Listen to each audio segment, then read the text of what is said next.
let's talk about some other announcements at Star Wars Celebration. There are some key announcements. There are 3 movies. Can you look it up, Alan, and put up so I can make sure to get the names right? Yeah, just give me a second. Okay, sure. So there were 3 announcements, or 3 announcements. There were announcements that there were going to be 3 new Star Wars movies. Okay. James Mangold will be doing a movie, and this is very interesting. James Mangold is going to be directing a movie that is set 25,000 years before the Old Republic.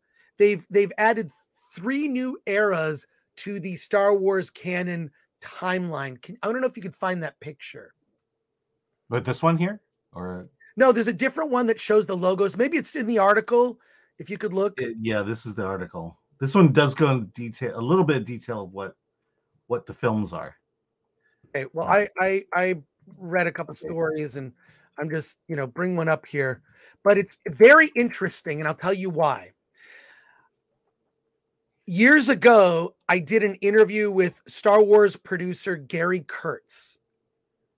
I will add the link to this article in the description of this episode.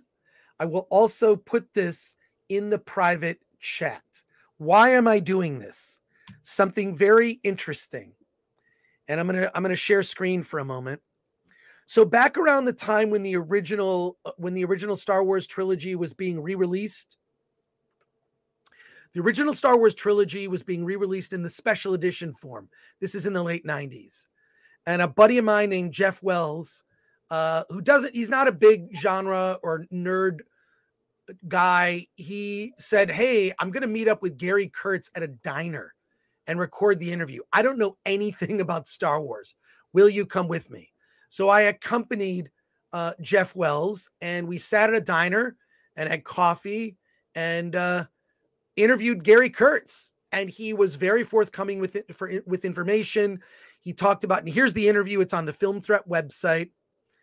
And it's in parts here, but we talked about a lot of topics. We talked about the original Star Wars trilogy. We talked about Revenge of the Jedi and changing the title. We talked about his involvement with George. We discussed the special editions. It was interesting. He would not say anything bad about George or what his decisions were, even though I think a lot of people were disappointed with the special editions. But what he did say that he was disappointed that the music cues were off in the Rebel assault on the Death Star because it was recut. The music cues didn't match the action as well, and it felt like something was off. And that was why it didn't work. In any case, what he goes on to say in this interview is I asked him about the original Star Wars sequels and what they were supposed to be.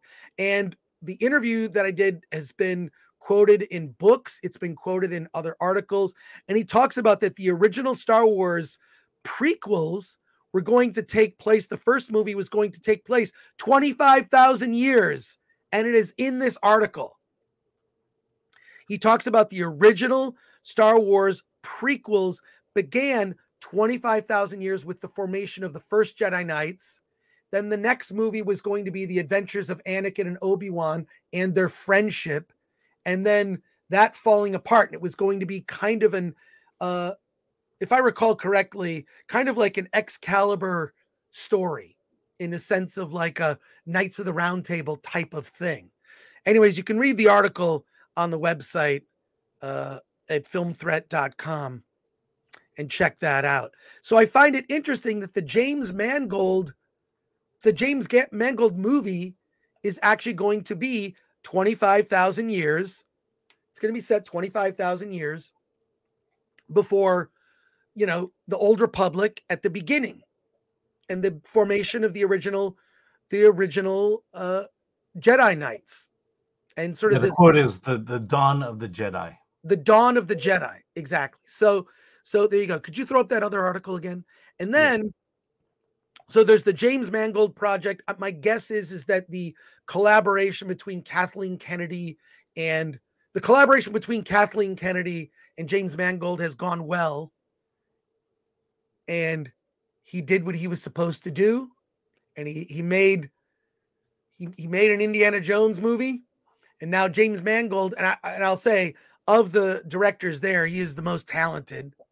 I mean, he made Ford versus Ferrari. He made Is it Wolverine or he made Logan?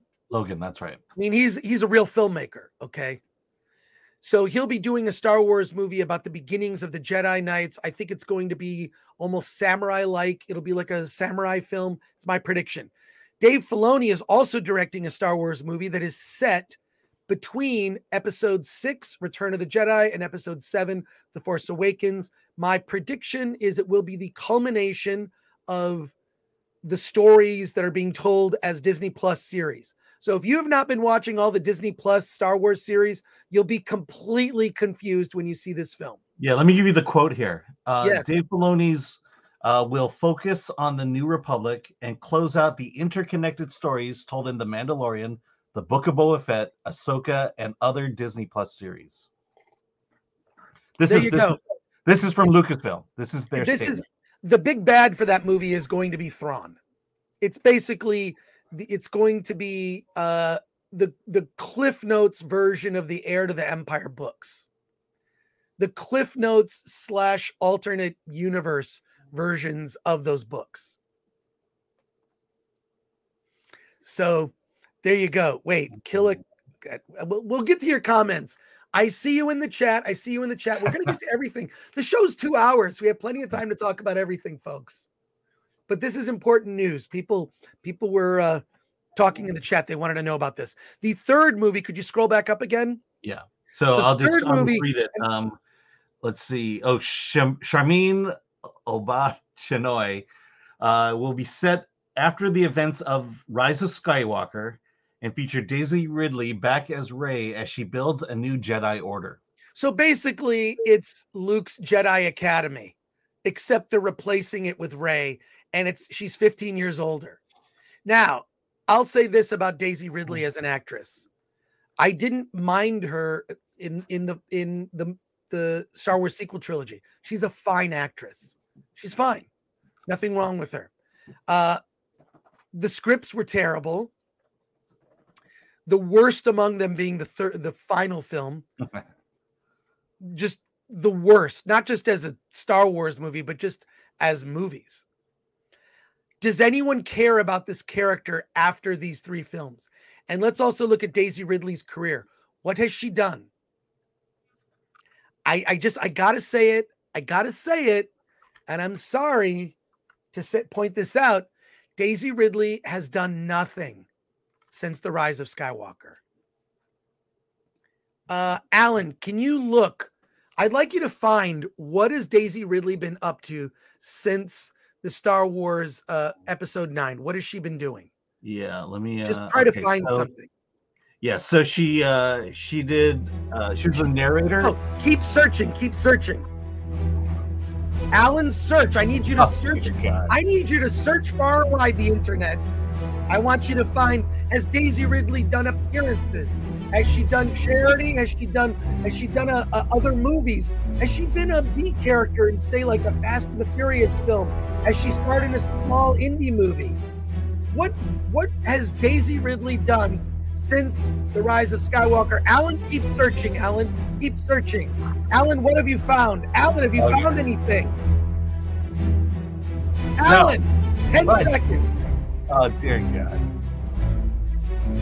Yeah, here we go. Okay, what'd you find? Okay. So she's basically been doing voiceover for video games. She was in the movie Chaos Walking. And she was also in the movie called The Bubble, which I believe was a COVID a movie about a COVID shoot, comedy about it. And that's right. That was on Netflix. That was a Netflix directed streaming movie. And then she'll be in a movie coming up called Sometimes I Think About Dying. Well, can I just say something then? I'm going to say it. She basically inherited Mark Hamill's career because he was doing voice work. He was doing all this sort of little turning up here and there. He was in that one Jay and Silent Bob Strike Back movie. I thought it was kind of embarrassing for him.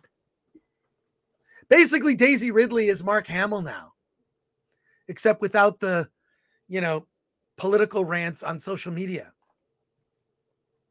So what else is she going to do? I don't see, this is to me a Jedi Academy focused on Rey's character. That is a Disney Plus show.